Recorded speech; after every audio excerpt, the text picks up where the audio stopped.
আসসালামু আলাইকুম। হ্যালো বন্ধুরা, সবাই কেমন আছেন?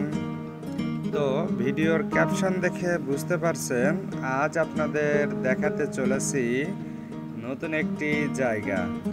তো চলুন ভিডিওটি দেখে আসি।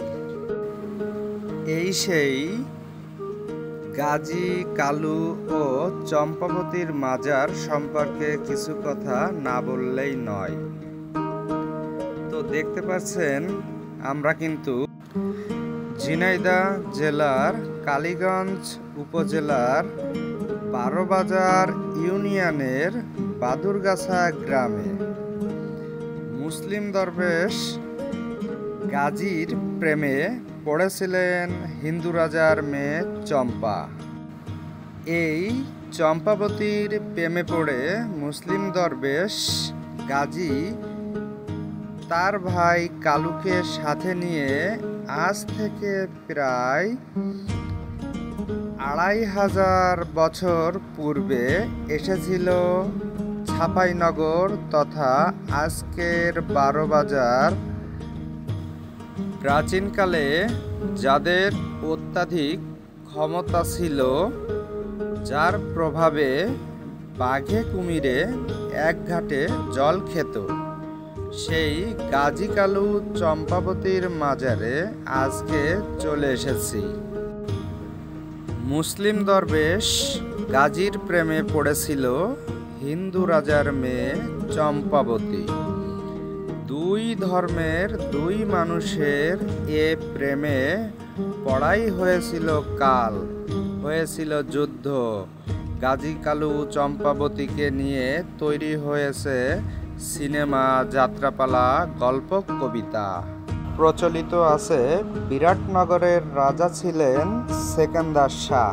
তো এই বিরাটনগরের রাজা সেকেন্দার শাহ আর রানী ওজপা সুন্দরী, দ্বিতীয় সন্তান হলেন বরখান কাজী, আর কালু হলেন তাদের পালিত পুত্র।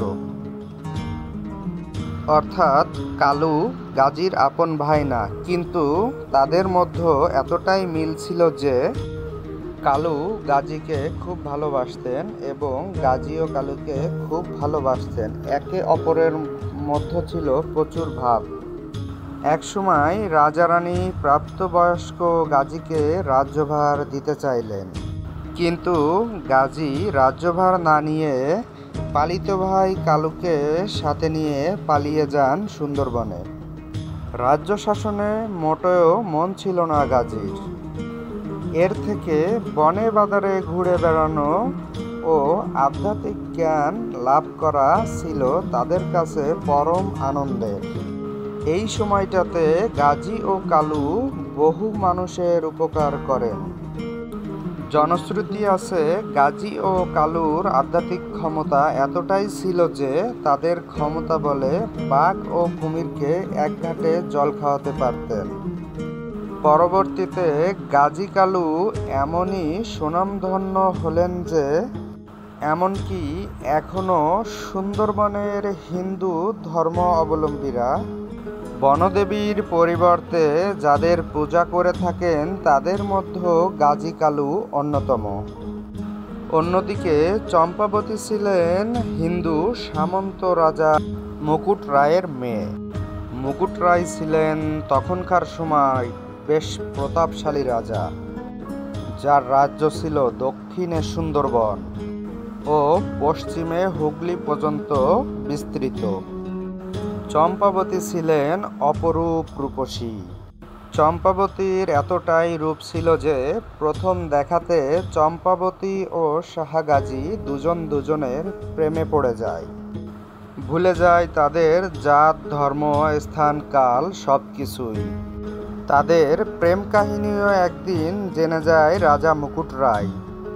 চম্পাবতীর বাবা সেনাপতির সাথে পরামর্শ করে সেনাপতি দক্ষিণা রায়কে দায়িত্ব দিলেন গাজীকে সাহায্য করার জন্য। সৈন্য সামন্ত নিয়ে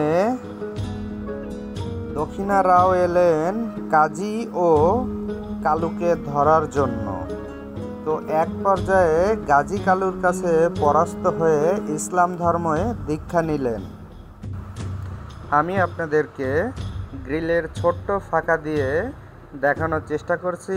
প্রথম যিনি শায়িত আছেন ইনি হলেন চম্পাবতী এবং মাঝখানে যিনি আছেন ইনি হচ্ছেন হজরত শাহ গাজী এবং সর্বশেষ যাকে দেখা যাচ্ছে শায়িত আছেন উনি হচ্ছেন হজরত শাহ কালু।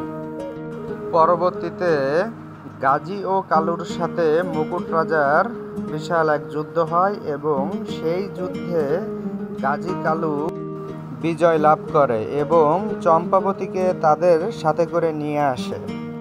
পরবর্তীতে গাজী, কালু, চম্পাবতী ও দক্ষিণা রাও তারা চারজনে মিলে চলে যায় সুন্দরবনে।